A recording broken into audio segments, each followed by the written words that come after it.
Amina never thought she would touch a piano at the age of 42.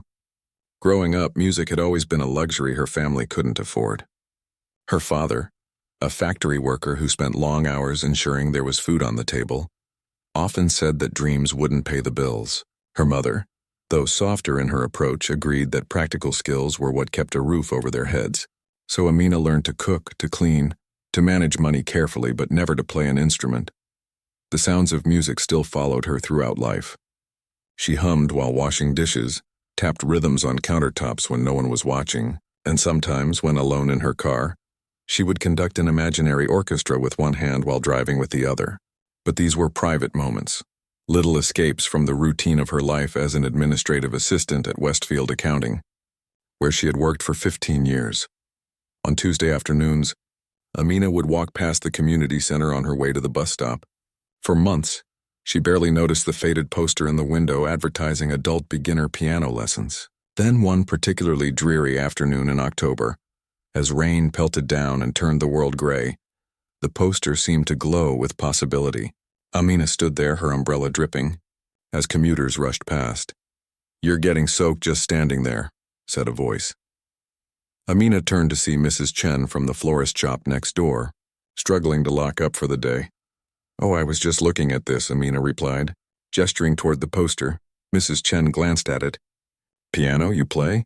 No, Amina said quickly, embarrassed to be caught daydreaming. "I was just looking." "Never too late to start something new," Mrs. Chen said with a shrug, finally turning the key in the lock. "My cousin began Tai Chi at 68. Now he teaches it." The comment stayed with Amina as she rode the bus home to her small apartment, where she lived alone since her divorce 3 years earlier. Her 2 children were in college now, Zach studying engineering across the country, and Maya pursuing art history at a state university 2 hours away. They visited on holidays and called when they remembered, but mostly, Amina's life had become a sequence of quiet routines.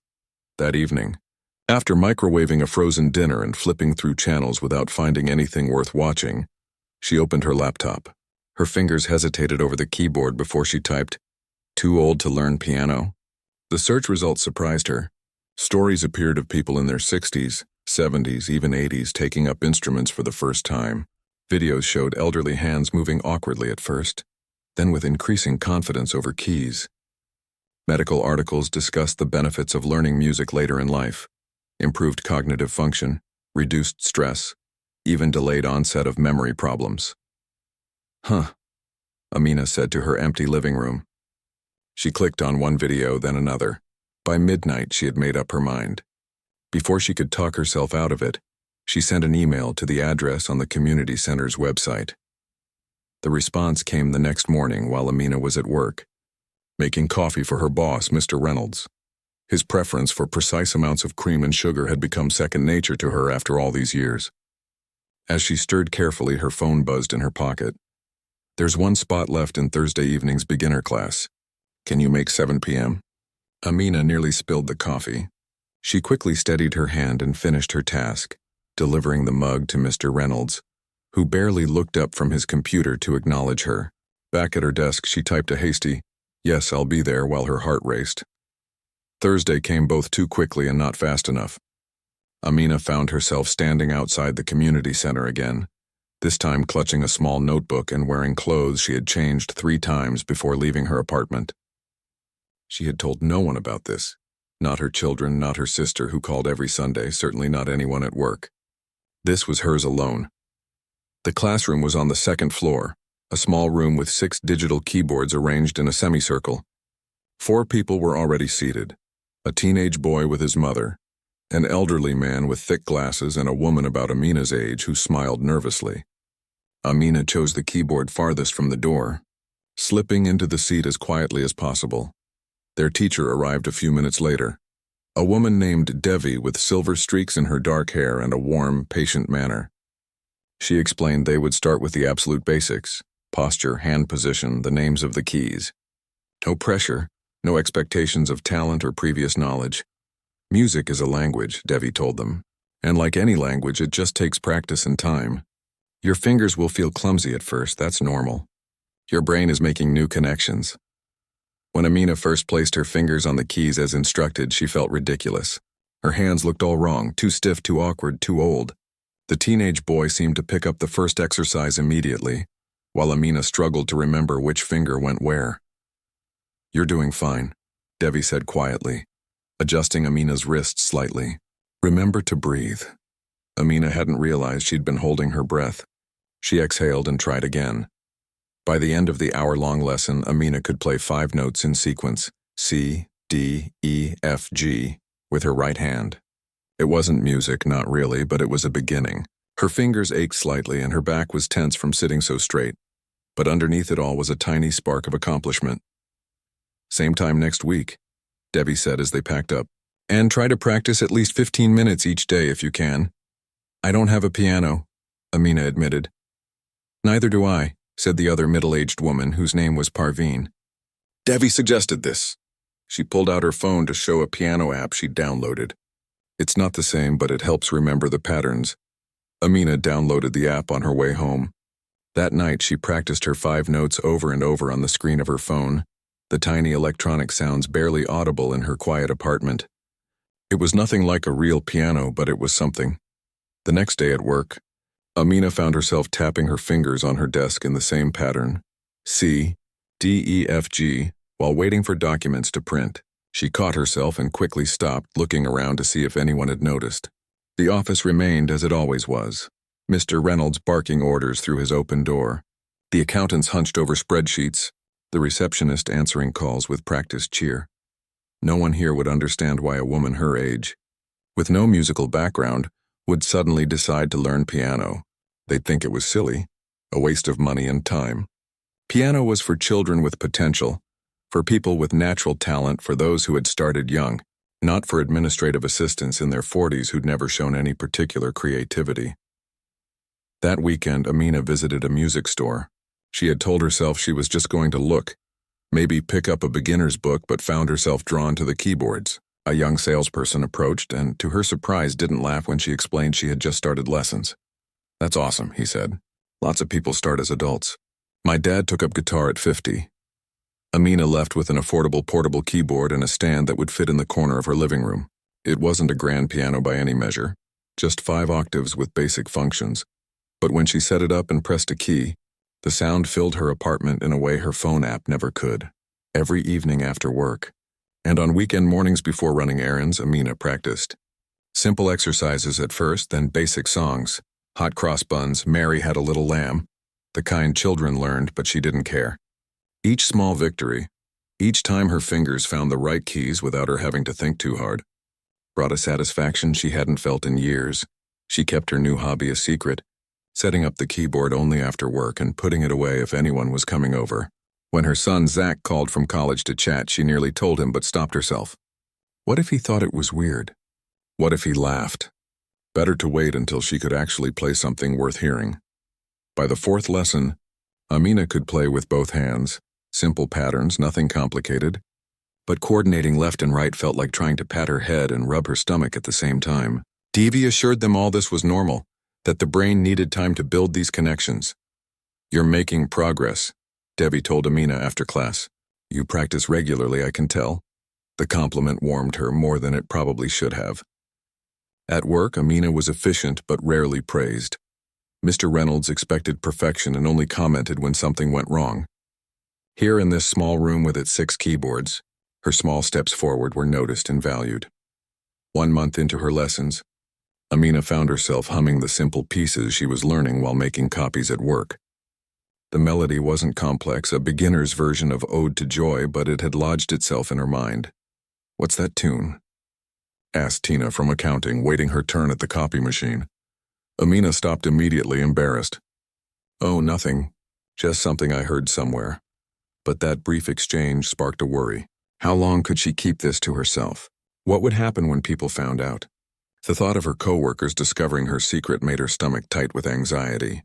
They wouldn't understand. They would think she was being foolish, trying to recapture some lost youth or wasting money on a hobby that would never amount to anything. That night, Amina practiced with extra determination, as if to prove to invisible critics that this wasn't a waste. Her fingers stumbled over a difficult passage again and again, until frustration brought tears to her eyes. She was too old, too late, too ordinary for this. But then she remembered what Devi had told them in their very first lesson. Music isn't about being perfect. It's about expressing something that matters to you. Amina took a deep breath and tried once more, slower this time, focusing on each note rather than rushing to the end. The simple melody emerged, wobbly but recognizable. Not perfect, not impressive to anyone who really knew music, but it was hers. She had made those sounds happen, and for now that was enough. 2 months into her piano lessons, Amina had established a comfortable routine. Thursdays were for class with Devi, and every other evening was for practice. The simple tunes had become easier, and she had graduated from Ode to Joy to a simplified version of Beethoven's Für Elise. Her fingers still stumbled over certain passages, but the improvement was undeniable. What surprised her most wasn't the music itself, but how it changed her daily life. She looked forward to coming home now. Her apartment, once just a quiet place to sleep and eat between work shifts, had become a sanctuary where she could explore this new part of herself. The keyboard sat permanently in the corner of her living room now. She'd stopped putting it away. December arrived, bringing with it the usual flurry of holiday preparations at the office. Westfield Accounting always held an employee holiday party, usually at a local restaurant with bland food and forced conversation. Amina typically volunteered to help organize it, partly because she was good at details and partly because staying busy meant fewer awkward social interactions. This year was no different. She booked the venue, ordered the catering, and sent the invitations. But unlike previous years, her mind often drifted to her piano during these tasks. She would catch herself mentally practicing finger positions while stuffing envelopes or working out a tricky measure while decorating the office Christmas tree. "You seem different lately," commented Priya from the tax department as they hung ornaments together. "More, I don't know, distracted, but in a good way." Amina nearly dropped a glass snowflake. "Do I? I'm just busy with the holidays, I guess." Priya shrugged. "It's nice, that's all. You're usually so focused on work. Whatever it is, it suits you." The comment lingered with Amina all day. Was she different? She didn't feel different, except for the music that now played constantly in her head. The night before the holiday party, Amina stayed late at the office, arranging gift bags and checking final details. The cleaning staff had already come and gone, leaving her alone with the quiet hum of the heating system. As she worked, she hummed her latest practice piece. The conference room had a small electric keyboard, used occasionally for company sing-alongs at previous parties. It sat on a shelf, gathering dust. Amina glanced at it several times as she moved around the room until finally, unable to resist, she pulled it down and set it on the table. It was nothing like her keyboard at home, just 4 octaves with tinny sound, but the keys felt familiar under her fingers. She played softly at first, then with more confidence as she realized how completely alone she was in the building. The simplified Für Elise melody filled the conference room. Not perfect, but recognizable. She was so absorbed that she didn't hear the door open. Well, that's unexpected. Amina's hands froze on the keys. Mr. Reynolds stood in the doorway holding a stack of files. He must have come back to the office for something he'd forgotten. I was just... Amina stammered, quickly standing up, her face burning with embarrassment.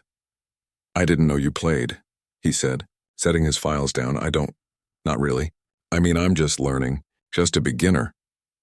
The words tumbled out as she hastily tried to return the keyboard to its shelf. Beethoven, wasn't it? Not bad for a beginner.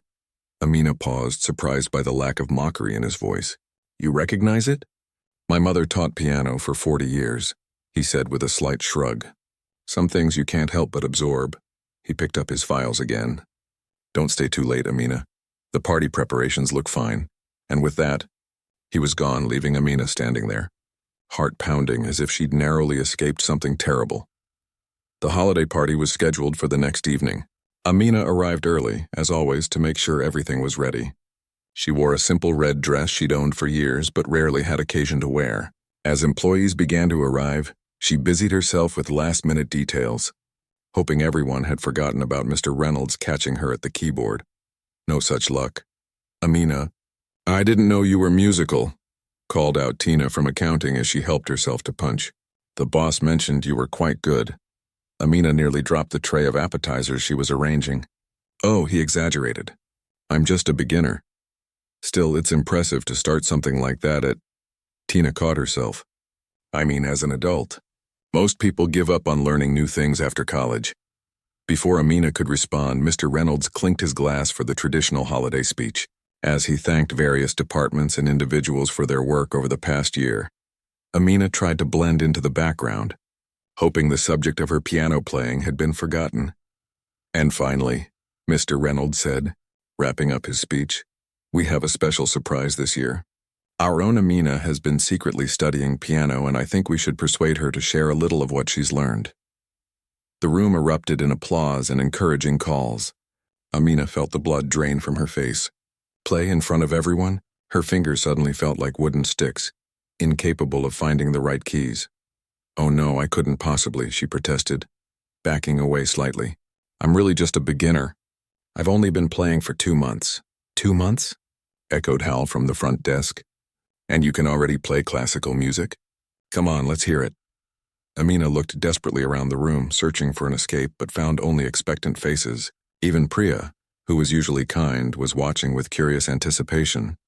The keyboard's right over there, Mr. Reynolds said, gesturing to where someone had already set it up on a small table. Just one piece, and then we'll let you off the hook. With leaden feet, Amina approached the keyboard. Her heart hammered so loudly she was sure everyone could hear it. She sat down, taking a deep breath, trying to remember what Devi always said about relaxing the shoulders, positioning the hands correctly. She placed her fingers on the keys and began to play the only piece she knew well enough to perform, the simplified Für Elise. The first few notes came out shakily, and she missed a key transition, having to start again. Someone chuckled. Guess it's harder than it looks, a voice murmured, just loud enough for her to hear. Amina's cheeks burned. She forced herself to keep going, even as she heard whispers and saw smirks exchanged in her peripheral vision.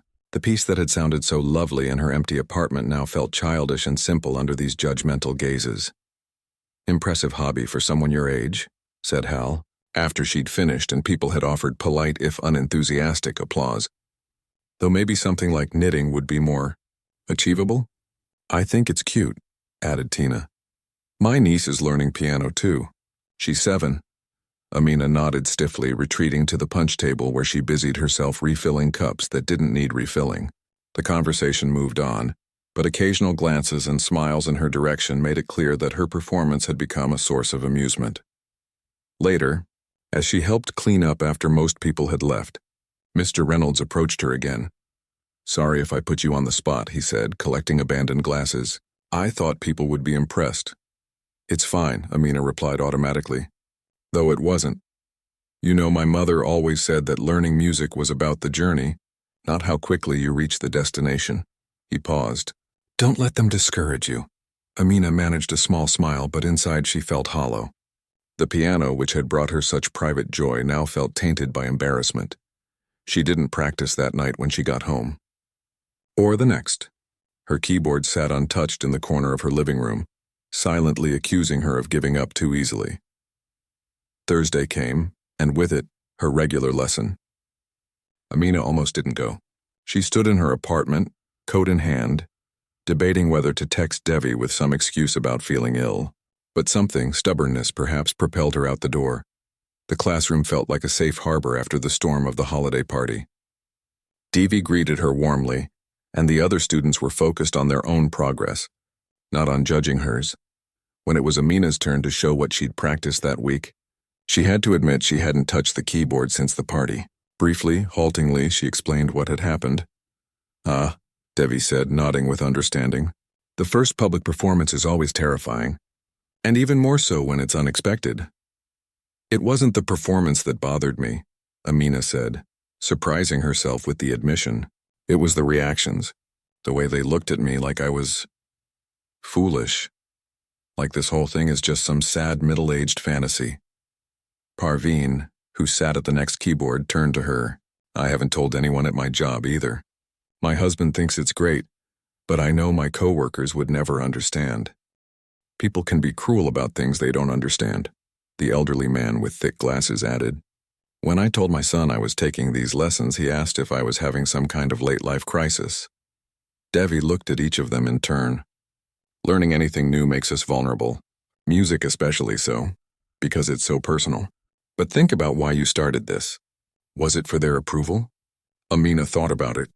How she hadn't started playing for anyone but herself. The joy she felt when a difficult passage finally clicked.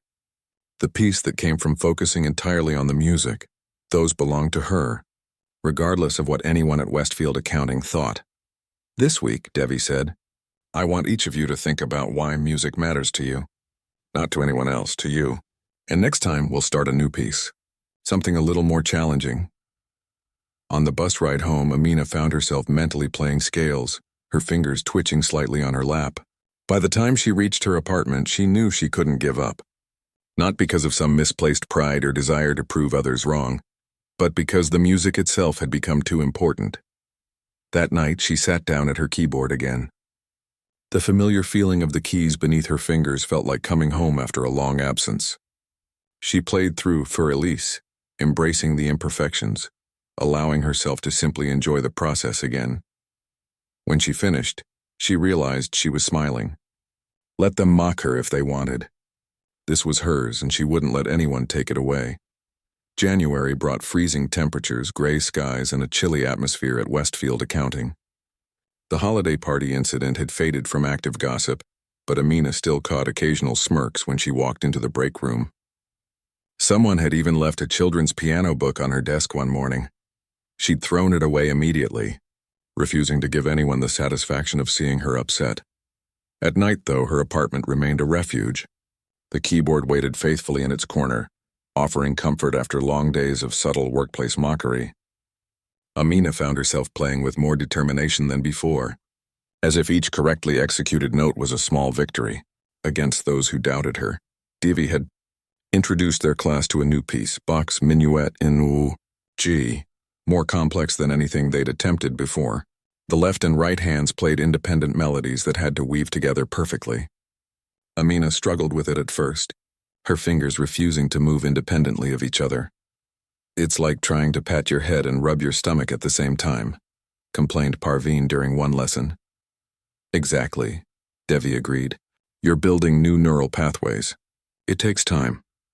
Amina practiced the piece in sections every night, sometimes spending an entire hour on just 4 measures. She recorded herself on her phone, wincing at the hesitations and wrong notes, then trying again. Slowly, painfully, the piece began to take shape under her fingers. One evening in late January, her phone rang just as she was about to start practicing. It was Maya, her daughter, calling from college. Mom, is this a good time? Of course, honey. I always have time for you. Amina sat on the couch, the keyboard temporarily forgotten. I just wanted to check in. We haven't talked much since Christmas. They chatted about Maya's classes, her roommate troubles, and the upcoming spring break. Then Maya asked, So what's new with you? Anything exciting? Amina hesitated. She hadn't told either of her children about the piano lessons. Somehow admitting it to them felt even more vulnerable than playing in front of her mocking coworkers. Actually, she began slowly, I've been learning to play the piano. The piano? Maya sounded genuinely surprised. Since when? Since October. I take lessons at the community center on Thursdays. Wow. There was a pause. That's really cool, Mom. I had no idea you were interested in music. Neither did I, really. It just sort of happened. Can you play anything yet? Simple pieces. I'm working on a Bach minuet right now. Bach? That's impressive. Maya's enthusiasm sounded genuine. Can I hear it when I visit for spring break? Amina felt a warmth spread through her chest. It won't be perfect, so I can't play anything. I think it's amazing that you're learning something totally new. After they hung up, Amina sat at her keyboard with renewed energy. Maya's reaction, so different from her coworkers, reminded her that not everyone would judge her for starting something new at 42. The next day at work, Amina was making copies when Mr. Reynolds approached her. Amina, I need a favor, he said, looking uncharacteristically nervous. It's a bit unusual. Of course, she replied automatically, though inwardly she prepared herself for some tedious extra task. My mother's turning 80 next month. We're having a small celebration at Golden Pines, the retirement home where she lives. He cleared his throat. The thing is, she used to be quite a pianist before arthritis got to her hands. Music was her life. Amina waited, not sure where this was going. The facility has a piano in the common room. I was wondering, would you consider playing something? Just a short piece. It would mean a lot to her to have music at her celebration. Amina stared at him, certain she'd misheard. You want me to play? But at the holiday party I was terrible. You were nervous, he corrected, and it was sprung on you without warning. This would be different, you'd have time to prepare. He paused. I understand if you'd rather not, given how some people reacted last time. Part of Amina wanted to refuse immediately. The memory of those smirks and whispers was still fresh. But another part, the part that had been growing stronger with each practice session, was intrigued by the challenge. When is it? February 18th, a Saturday afternoon. That gave her almost 3 weeks to prepare. Could she get good enough at the Bach piece by then to play it in public? A real public performance, not just an impromptu office party embarrassment? I'll think about it, she said finally. Mr. Reynolds nodded. That's all I ask. Let me know by next week? That evening, Amina played the Bach minuet over and over, recording herself and listening critically. It was still rough, with hesitations in the tricky parts and occasional wrong notes. The thought of playing it for strangers made her stomach twist. At her next lesson, she asked Devi for advice. A performance? That's wonderful. Devi's enthusiasm was immediate. The Bach would be perfect, it's elegant but not too showy. But I'm nowhere near good enough, Amina protested. I still make so many mistakes, Devi smiled. Let me tell you a secret.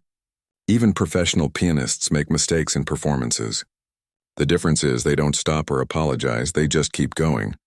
But what if I freeze up completely? What if I forget everything? Then you'll have a funny story to tell later, Devi said simply. The world won't end because of a few wrong notes, Amina. Over the next 2 weeks, Amina practiced with focused intensity. She'd never realized how many hours could be squeezed from an ordinary day. 15 minutes before work. Half an hour during lunch. She'd started bringing sandwiches to eat at her desk. Another hour or two in the evening. The Bach minuet began to flow more smoothly, her fingers finding the keys almost without conscious thought. She told Mr. Reynolds she would play, but requested that he keep it a surprise for everyone else. The last thing she wanted was for Tina or Hal to show up and ruin the experience with their judgment. February 18th arrived cold but bright, with unexpected sunshine after weeks of gray skies. Amina dressed carefully in a blue sweater and dark pants, trying to look presentable but not too formal. She packed her sheet music in a folder, though she barely needed it anymore. The piece was practically memorized. Golden Pines Retirement. Home was a pleasant building with large windows and a garden that would probably be lovely in spring. Mr. Reynolds met her in the lobby, looking unusually casual in jeans and a sweater. Thank you for doing this, he said, leading her to the common room. My mother's going to be so surprised. We told her we're just having cake. The common room was decorated with balloons and a happy birthday banner. About 20 elderly residents sat in comfortable chairs with a few younger relatives scattered among them. A baby grand piano, far nicer than Amina's keyboard, stood in the corner by the windows. Mr. Reynolds led Amina to a tiny, white-haired woman in a wheelchair. Despite her fragile appearance, the woman's eyes were sharp and alert. Mom, this is Amina from my office. She has a special gift for your birthday. The woman looked up at Amina with curious eyes. A gift? Amina took a deep breath. I understand you were a piano teacher, Mrs. Reynolds. I'm just a beginner, but I'd like to play something for you if that's all right. Mrs. Reynolds' face lit up. Oh, how lovely. What will you play? Bach's Minuet in G. A knowing smile spread across the elderly woman's face. A wonderful piece. I taught that to so many students over the years. Feeling slightly dizzy with nerves, Amina made her way to the piano. The keys looked different from her keyboard at home. Real ivory and ebony, slightly yellowed with age rather than plastic. She adjusted the bench, positioned her hands, and took a deep breath. The room fell silent as she began to play. The familiar notes filled the space, hesitant at first, then with growing confidence. She made a small mistake in the third measure but kept going. Just as Devi had taught her, the left-hand melody supported the right, creating the dance-like rhythm that gave the minuet its character. Amina didn't look up from the keys, focusing entirely on the music, but she could feel the attention of the room on her. Not mocking attention, Like at the office party, but genuine listening. These people, who had lived long lives full of experiences she could only imagine, were giving her their time and interest. When she finished, the applause startled her. She looked up to see Mrs. Reynolds clapping enthusiastically, tears shining in her eyes. "Beautiful," the elderly woman said when Amina approached her afterward. "You play with feeling." So many beginners get caught up in just hitting the right notes, they forget the music itself. "I'm still learning," Amina said, blushing slightly at the praise. "We're all still learning, dear. I was still learning new pieces in my 70s before these old hands gave out." She held up gnarled fingers, the knuckles swollen with arthritis. "How long have you been playing?" "Just 4 months." Mrs. Reynolds raised her eyebrows. 4 months? And you've gotten that far with Bach? You must practice diligently. Every day, Amina admitted. "It's become important to me." The elderly woman nodded with understanding. Music has a way of doing that. Once it gets hold of you, it doesn't let go. Later, as cake was being served, Mr. Reynolds approached Amina again. "Thank you," he said quietly. "I haven't seen my mother this happy in months." "It was my pleasure," Amina replied, surprised to find she really meant it. Despite her nerves, playing for this small, appreciative audience had been deeply satisfying. "You've improved a lot since the holiday party," he added. "You must be practicing hard." Amina nodded. "I am." "Well, it shows," he hesitated. "I'm sorry about how some people at the office reacted. People can be small-minded about things they don't understand." On the bus ride home, Amina replayed the performance in her mind. She'd made 3 distinct mistakes that she could remember, moments where her fingers had slipped or hesitated. But no one had laughed. No one had smirked or whispered. Instead, they had listened, really listened, to what she was trying to express through the music. For the first time, Amina began to imagine herself as someone who might actually become good at this, not just someone fumbling through a midlife hobby. The path ahead would be long, with many more pieces to learn, many more skills to master. But today had shown her something important. The mockery of others couldn't diminish the joy she found in playing, unless she allowed it to. As she unlocked her apartment door, she found herself already thinking about what piece she might learn next, something a little more challenging perhaps, something that would push her further along this unexpected path she'd found herself traveling. Spring arrived with a burst of new energy. 6 months into her piano journey, Amina felt like a different person than the woman who had stood hesitantly outside the community center last October. Her fingers moved with growing confidence across the keys, and the music in her head never stopped, a constant soundtrack to her days. After the success at Mrs. Reynolds' birthday celebration, something had shifted in Amina's relationship with the piano.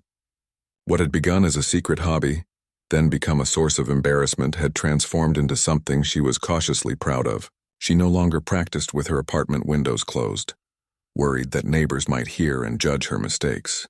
Instead, she let the music flow freely, embracing both the beautiful passages and the occasional wrong notes. At Westfield Accounting, the mockery had largely died down.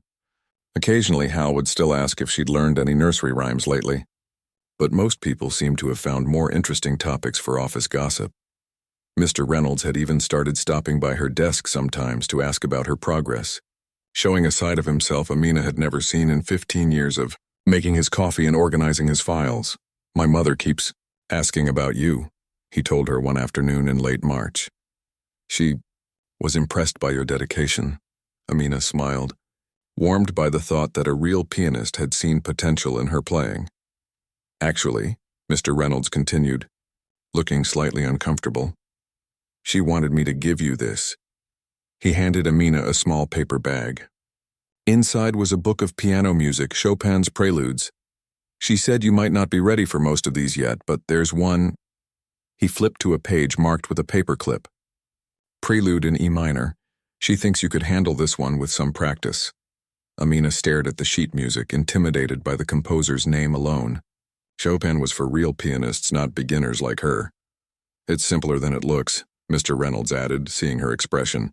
"Mom said to tell you it's mostly about feeling, not technique." That evening, Amina placed the book on her keyboard stand with a mixture of excitement and trepidation.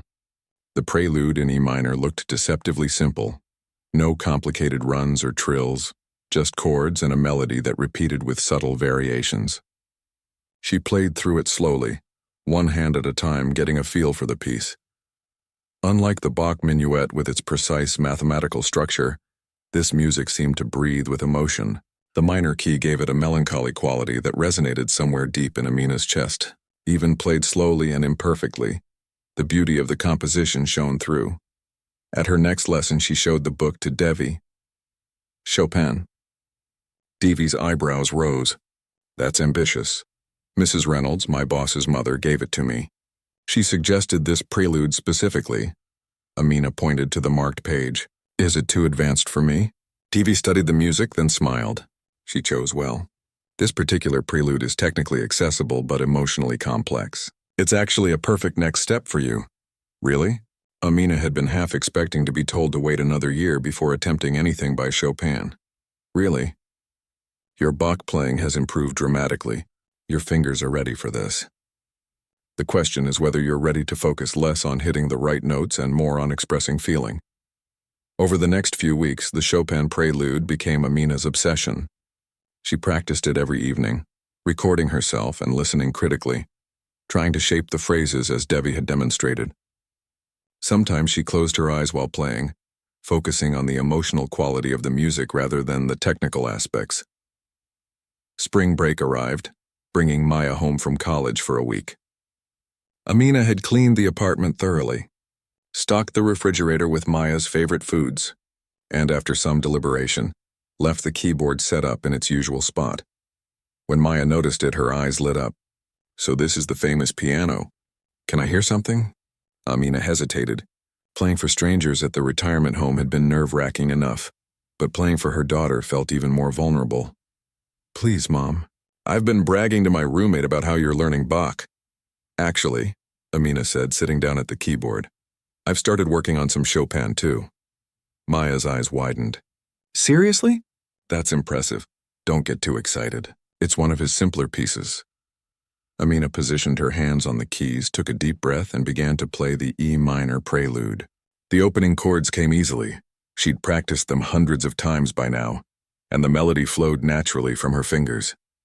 As she played, she forgot about Maya watching, forgot about her usual self-consciousness, and simply let herself be carried by the music. When she finished, there was a moment of silence. Then Maya said quietly, Mom, that was beautiful. Amina looked up, surprised to see tears in her daughter's eyes. I had no idea you could play like that, Maya continued. It was so, I don't know, touching. Like you were telling a story without words. Something warm bloomed in Amina's chest. Of all the reactions she'd received to her playing, from the mockery at work to Mrs. Reynolds' professional assessment, somehow her daughter's simple appreciation meant the most. I'm still learning, Amina said, her standard response whenever someone complimented her playing. We're all still learning, Maya replied with a smile, unconsciously echoing what Mrs. Reynolds had said months earlier. But seriously, Mom, you have a gift for this. I can't believe you've only been playing for 6 months. The week with Maya flew by too quickly. They cooked together, watched movies, and talked late into the night about Maya's classes, her friends, her dreams for the future. And each evening, at Maya's request, Amina would play for a little while, sometimes the Chopin, sometimes the Bach minuet, sometimes simple pieces she'd learned in her first weeks of lessons. You seem happier, Maya observed on her last night home, as they shared a pint of ice cream on the couch. More, I don't know, alive somehow. Amina considered this. I think I am, she said finally. The piano has given me something that's just for me, not for work or family or anyone else. Does that make sense? Maya nodded. It makes perfect sense. After Maya returned to college, the apartment felt emptier, but the keyboard remained a steadfast companion. April brought warming temperatures, rain showers, and a surprising announcement at Westfield Accounting. They would be hosting their annual client appreciation dinner in May, earlier than usual due to scheduling conflicts with their regular venue. These events were typically formal affairs held at upscale restaurants, with hired entertainment and carefully planned speeches. Amina had always helped with the logistics but rarely participated in the actual evenings, preferring to stay behind the scenes. This year, however, Mr. Reynolds called her into his office 3 weeks before the event. We have a problem, he said without preamble. The pianist we usually hire for the client dinner is unavailable, and everyone else I've contacted is either booked or way over our budget. Amina felt a strange fluttering in her stomach. Suspecting where this conversation was heading, my mother suggested— He paused, looking uncomfortable. Well, she suggested you might consider playing. Just for the cocktail hour, nothing formal. Background music while people are arriving and mingling. Amina's first instinct was to refuse immediately. Playing for a few elderly people at a retirement home was one thing. Playing at an official company function with important clients and the entire staff watching was entirely different. I'm not good enough, she said automatically. These are important clients, Mr. Reynolds. They're used to professional musicians. I understand, he nodded. It was just a thought. My mother was quite insistent that you're more capable than you give yourself credit for. But I told her it was a long shot. Amina left his office feeling strangely conflicted. Part of her was relieved to have declined, while another part wondered if she had just missed an opportunity. That evening, she mentioned the conversation to Devi during her lesson. What's holding you back? Devi asked after listening to Amina's concerns. Is it fear of making mistakes or fear of what your coworkers will think? Amina considered the question. Both, I guess. Mostly I'm afraid of embarrassing myself in front of everyone. What if I freeze up? What if I forget everything I've learned? Those are normal fears, Devi acknowledged. But consider this, 7 months ago you'd never touched a piano. Now you're playing Bach and Chopin. That's remarkable progress, Amina. But not professional level. No, not professional level, Devi agreed. But perhaps good enough for background music at a cocktail hour? You already know several pieces well enough to play them confidently. The idea stayed with Amina all week, nagging at her. She found herself mentally compiling a list of pieces she could play reasonably well. The Bach Minuet, the Chopin Prelude, a few simpler pieces from her early lessons. Enough for maybe 30 minutes of music with repetitions. By Friday, she had made up her mind. She stopped by Mr. Reynolds' office before leaving for the weekend. About the client dinner, she began hesitantly. If you haven't found another pianist yet, I'd be willing to try. Just for the cocktail hour, like you said. Mr. Reynolds looked up from his computer, surprised. Are you sure? I don't want you to feel pressured. I'm not promising anything spectacular, Amina warned. Just simple background music. And I'll need to practice on the actual piano beforehand to get comfortable with it. Of course, he agreed quickly. The hotel has a baby grand in the reception area. I can arrange for you to have access to it before the event. As Amina left the office that evening, she felt a curious mixture of terror and exhilaration. Had she just volunteered to play piano at the most important company event of the year? What would Hal and Tina say? Would they laugh at her presumption? But alongside these anxieties was a new feeling. A quiet determination that had been growing ever since Mrs. Reynolds had looked at her with those knowing eyes and said, "You play with feeling." Over the next 2 weeks, Amina practiced with renewed focus. She selected 5 pieces she knew well and played them over and over, until she could perform them almost automatically. Devi helped her arrange them in an order that made musical sense and suggested ways to transition smoothly from one to the next. The key is to keep playing, no matter what happens, Devi advised. If you make a mistake, just keep going. Most people won't notice, especially if they're chatting and drinking cocktails. The evening of the client dinner arrived clear and warm. Amina had selected her outfit carefully, a simple black dress that wouldn't restrict her arms while playing, with a colorful scarf for a touch of brightness. She arrived at the hotel 2 hours early, as arranged, to familiarize herself with the piano. The baby grand was positioned elegantly in a corner of the reception area, its polished surface gleaming under the hotel's chandeliers. A staff member showed her how to adjust the bench and then left her alone to practice. Amina placed her hands on the keys, feeling their weight and response, so different from her keyboard at home. The sound was richer, more resonant in the large room. She played through each of her prepared pieces once, making small adjustments for the piano's touch. As the first guests began to arrive, Amina remained at the piano, trying to calm her racing heart. She recognized some of Westfield's biggest clients entering the reception area, being greeted by Mr. Reynolds and other senior staff. No one seemed to notice her yet, sitting quietly in the corner. Taking a deep breath, she began to play the Bach Minuet, her fingers finding the familiar patterns with ease. The music flowed into the room, subtle but present, creating an atmosphere of refined elegance. A few guests glanced her way with mild interest before returning to their conversations. As the reception area filled with people, Amina transitioned to her next piece, then the next, keeping the music flowing smoothly. She was surprised to find herself relaxing as she played, the initial terror fading into focused concentration. This wasn't like the holiday party disaster. No one was staring expectantly or waiting for her to fail. The music was merely a backdrop to the social event, not the main attraction. During a brief pause between pieces, she looked up to see Mr. Reynolds approaching with an elderly gentleman. "Amina, this is Mr. Chen, one of our oldest clients. He was just commenting on your playing." The elderly man smiled warmly. "Bach's Minuet in G, my late wife used to play that. You have a nice touch with it, very elegant." "Thank you," Amina replied, surprised and pleased by the compliment. "Do you take requests?" Mr. Chen asked. "I'd love to hear some Chopin if you know any." Amina smiled. "As a matter of fact, I do." She turned back to the piano and began the E minor prelude, the piece Mrs. Reynolds had recommended. The melancholy beauty of the music seemed to briefly hush the conversations nearby, creating a moment of unexpected quiet in the busy reception. As Amina's fingers moved through the final notes of the Chopin prelude, she became aware of something strange happening in the room. The usual cocktail hour chatter had dimmed significantly. When she finished the piece and looked up, she was startled to find many guests had gathered around the piano, watching her with genuine interest. Mr. Chen applauded softly, and others joined in. "Lovely," he said. "Simply lovely." A woman in a blue suit whom Amina recognized as the CEO of a local manufacturing company leaned forward. "I didn't realize Westfield had such talented staff. Have you been playing long?" Before Amina could answer, Tina appeared at the edge of the small crowd holding a glass of wine. "She just started a few months ago," Tina said, her voice carrying that familiar hint of mockery. "It's her new hobby." Amina felt her cheeks warm, but Mr. Chen simply raised his eyebrows. "Only a few months? That's quite remarkable progress then." The woman in the blue suit nodded in agreement. "My daughter's been taking lessons for 2 years and can't play nearly as expressively." "You must practice constantly." "I do," Amina admitted. "Every day.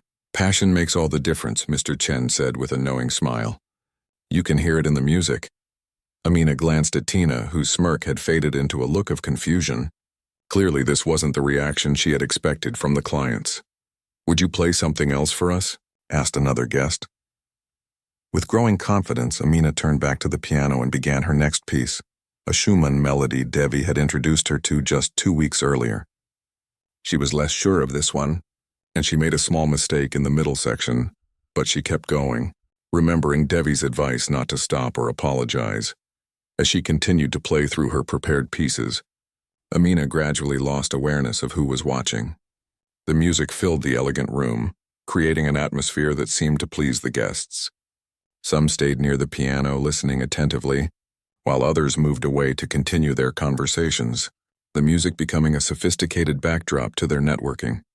During a brief pause, Mr. Reynolds appeared at her side with a glass of water. "You're doing wonderfully," he said quietly. "The clients are impressed. I've never seen Mr. Chen so enthusiastic. He's usually quite reserved at these events." "Thank you for giving me this chance," Amina replied. "Thank you for stepping up. You've saved us from an awkward situation." As the evening progressed and guests began moving toward the dining room for dinner, Amina played a final piece, the Bach Minuet, where her journey had begun.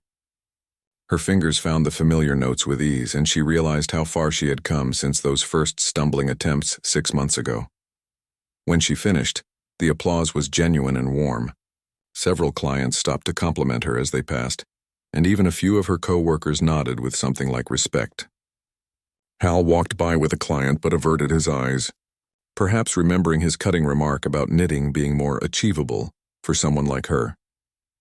After the last guests had moved to the dining room, Amina gathered her sheet music and prepared to join them for the dinner portion of the evening. As an administrative assistant, she was usually seated at one of the back tables with other support staff. To her surprise, Mr. Reynolds approached and asked her to join his table.